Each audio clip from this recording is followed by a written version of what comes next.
3.3 का प्रतिस्थापन विधि हल करने जा रहे हैं। प्रतिस्थापन विधि में कुछ इम्पोर्टेंट सी बात होती है, वो हम सभी जानेंगे। सबसे पहले हमें जानना होगा कि अगर कोई समीकरण दिया हो तो समीकरण हमें दो चर होना चाहिए और वो रैखिक होनी चाहिए। इस चैप्टर का मेन टॉपिक यही है कि एक चर वाले रैखिक समीकरण को स्थापित करना और उसका हल निकालना।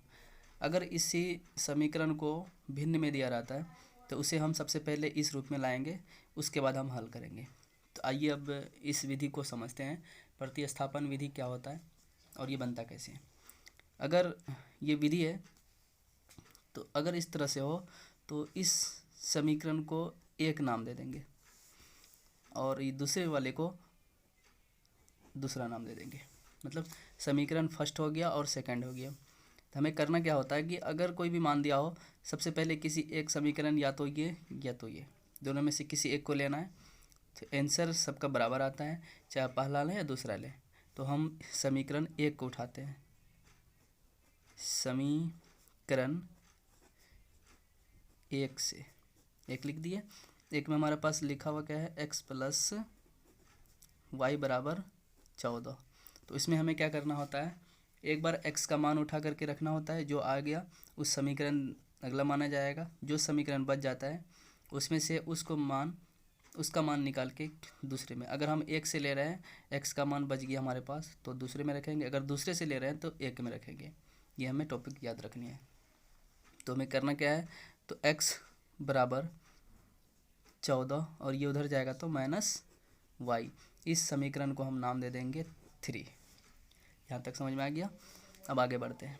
पहले क्या किए, समीकरण एक उठाए। समीकरण एक से हमें क्या निकालना था, x का मान। आप चाहे तो y भी निकाल सकते हैं या तो x निकाल लें, जो सरल पड़े आपको, जैसा मन करे तो वैसे निकाल सकते हैं।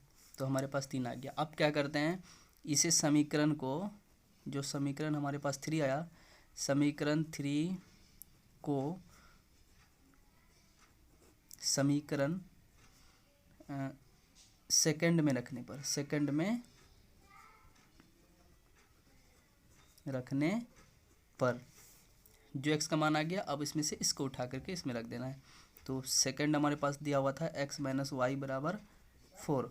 तो अब इसमें हम रखते हैं, तो x बराबर हमारे पास दिया है वह ये 14 माइनस वाई बराबर 4। ये हम समीकरण 2 में x का मान उठा करके रख दिए। अब इसका कैलकुलेशन करते हैं। 14 माइनस ये हो गया y और y, 2y माइनस 2y हो जाएगा बराबर 4। अब इसमें से हमें क्या करना होगा, y का मान आसानी से निकल जाएगा। 2y माइनस, इसको यहाँ रखेंगे और ये जो प्लस में है उसको उस पार लेके जाएंगे। 4 माइनस 14। अब यहाँ पे लिखेंगे माइनस 2y बराबर, इसको घटाएंगे तो माइनस हमारे पास आ गया 10 और ये माइनस माइनस ख़त्म हो गया तो बच गया हमारे पास y बराबर, ये 10 है और ये गुना में था तो ये हमारे पास डिवाइड में आ जाएगा। अब इसको काटते हैं तो y बराबर हमारे पास आ गया 5, तो 5 10, y बराबर हमारे पास 5 आ गया। ये y का मान, अब हमें x का मान निकालना है। तो x का मान निकालने के लिए अब क्या करेंगे, लिखेंगे यहाँ पे y के मान को समीकरण थर्ड में रखने पर, जो हम निकाल के रखे थे रखने पर, थर्ड हमारा था x बराबर 14 माइनस वाई। तो लिखेंगे 14 माइनस वाई कितना है 5 बराबर हमारे पास आ गया 9। तो ये हमारा समीकरण का मान निकाल दिया। अतः x बराबर 9 और y बराबर 5। आइए एक बार फिर समझ लेते हैं इसको।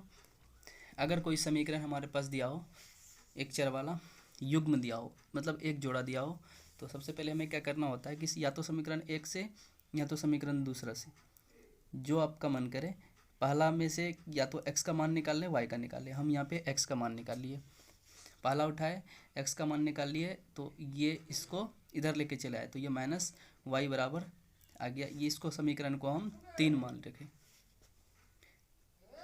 x बराबर 14 माइनस वाई बराबर नहीं y, और इस समीकरण को हम नाम दे दिए तीसरा।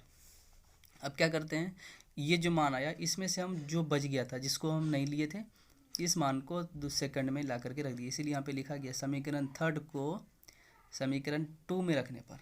तो समीकरण 2 हमारा था x माइनस वाई बराबर 4, तो x का मान हम अब फ़ौरन निकाले थे यहाँ पे 14 माइनस वाई, तो लिख दिया 14 माइनस वाई, और ये माइनस वाई चल रहा है हम बराबर में 4।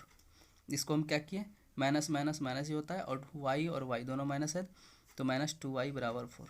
तो इसको इस तरह से किए तो हमारे पास आ गया y का मान। अब y का मान आ जाता है, जो मान आ गया अब उसको उसी समीकरण में जो तीसरा निकाले थे इसमें रखने पे हमें x का मान प्राप्त हो जाता है। तो समीकरण इस तरह से सिद्ध कर